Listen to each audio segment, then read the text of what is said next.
Hi, it's Lynn Birdwell with the Bird Feed podcast, and I'm here today with Jessica Green with the Houston Cinema Art Society. Jessica, thank you. Thank you. So, this is the last day of the festival. Yes, it is. Yeah. So, tonight there's a film in the theater that we're in, and can you tell me a little bit about that? Yeah. One of the closing programs is here at the historic DeLux Theatre in the Fifth Ward, and it's always in season from Jacqueline Olive. It is a film about the history of lynching, but also a modern day lynching, a current lynching.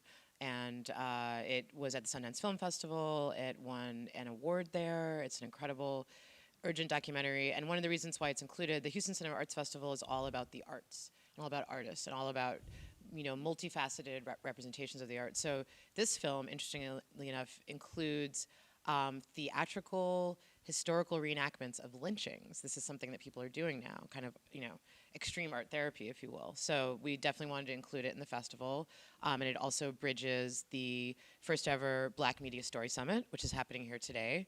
At the DeLux Theatre also, and that's really exciting, which is put on by Black Public Media. It's such an honor to be able to do that, be a part of that. It really speaks to the mission of the Houston Cinema Art Society, which is as much about engaging audiences around the arts, but also engaging artists and supporting artists and empowering them. It's not just about audience engagement, it's also about empowering artists and serving them and supporting the pipeline. So we have more artists, we have more filmmakers. Yeah.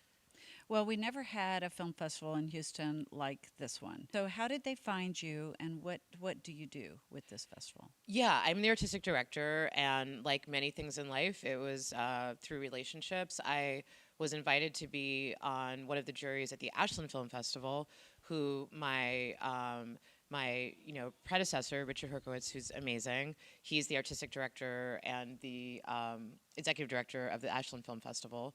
So we met up, and he was still doing Houston at that point. And then I also met, who was on another jury, Marion Luntz, who is the head of film at the Museum of Fine Arts, and really kind of created that whole program and has ushered it for almost 30 years, and is just a force of nature, and really is such an important pillar of arts in Houston. So it was an opportunity. I'm really interested in what I would call cosmopolitanism, urban culture, which to me is everything. It's high and low, and it's about, respecting, the kind of rarefied, fine art, culture as much as street culture. And I thought a lot of my interests and my literacy and my values could translate to Houston. It also being such an incredible generative place of so many different kinds of urban culture, so much diverse urban culture. There's so much. Yeah, so I thought, kind of, again, my values, as a programmer, as a curator, I thought would translate well to this arena. And as we all know, Houston is the most diverse city in the country. So as a New Yorker, that was really attractive. And really, frankly, Houston was the guiding light, was always, what I was most interested in around this project. The fact that it was happening here, the fact that it would engage what is happening here, which is really interesting and fascinating. And I'm just scratching the surface. I just started coming here a few months ago, and I, look forward to understanding it more. But I also, again, born and raised in New York, so I know that this is big cities are, they're mysterious. They remain, parts of them will always be unknowable. You cannot get to everything. There's no way. I've lived in New York my whole life, and I will never completely understand it. And I think Houston is a similar, and I think that's also what defines a true global great city.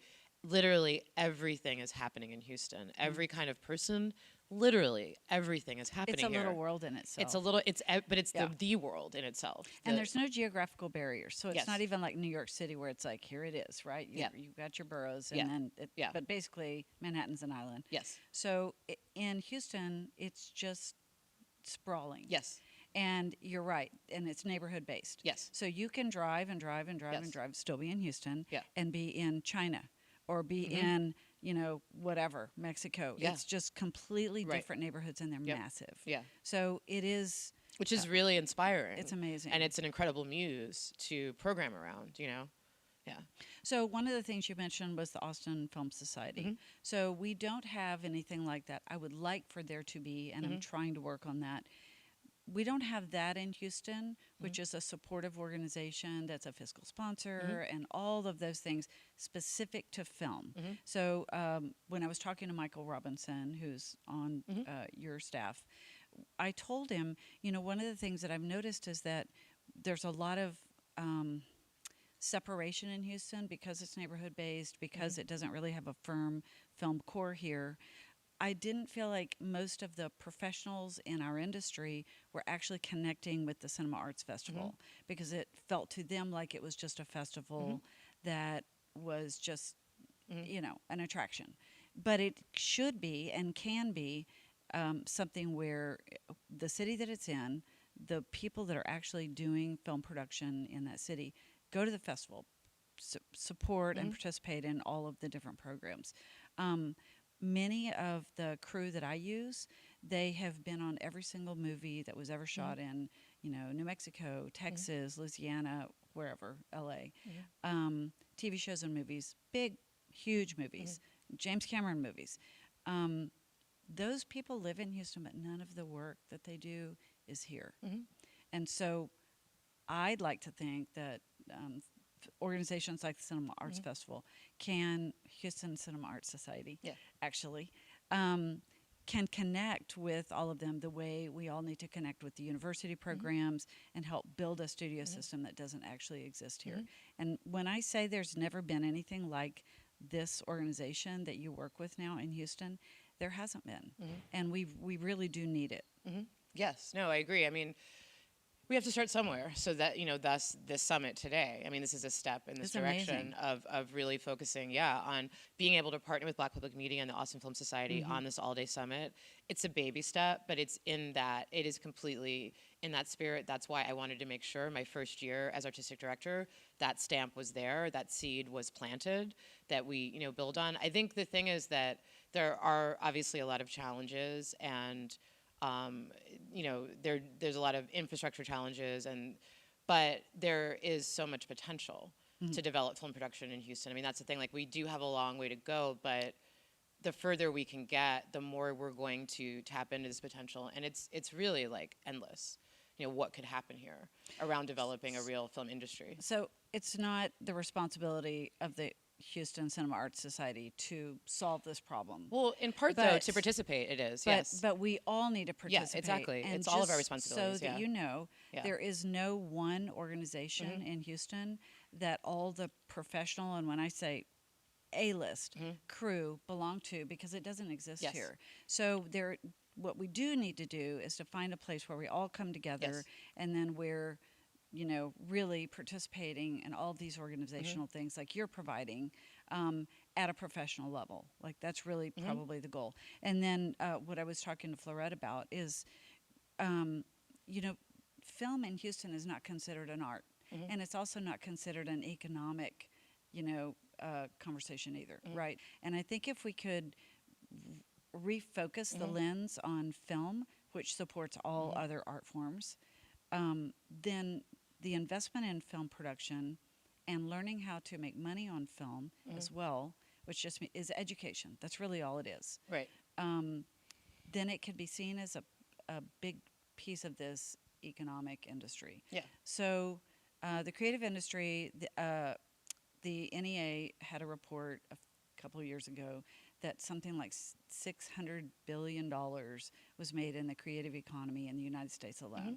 And I think Houston is a very big city, and it's a very wealthy city, but I don't think it thinks of film or any kind of media industry to be something that is a worthy investment, and for which there could be a return. It hasn't happened, and for sure, I'm not surprised about the NEA report. I mean, the fact remains that they're the two biggest exports of the U.S. Number one, finance. Number two, media. Yeah. Before this, I was the director of Maisel Cinema at the Maisel Documentary Center, which has a documentary program in Harlem where young people are trained how to make documentary films about their communities, about their experiences.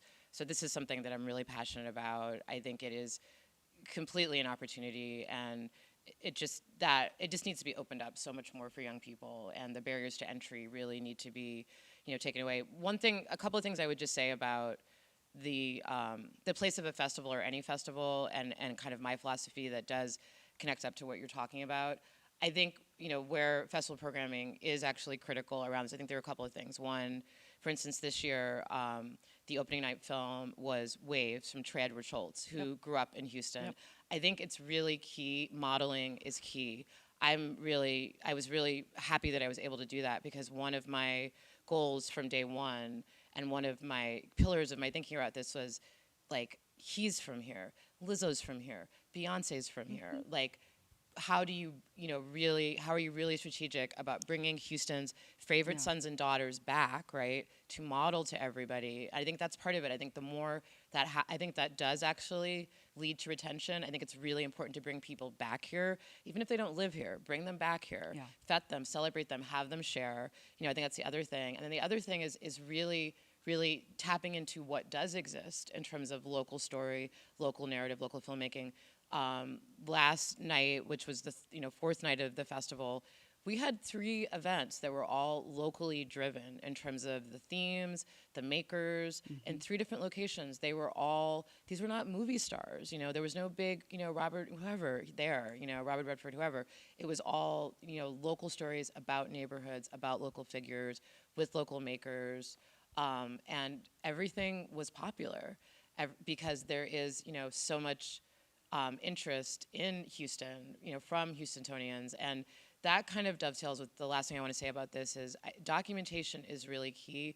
I think you have to amplify these stories also and telegraph them to the world. I think that also, helps kind of bringing people back that are from here and being really intentional about making sure the stories about this place get out to the world. I think that also will help, that kind of embeds things and can also really support the development of an industry and a production industry. It's going to take time.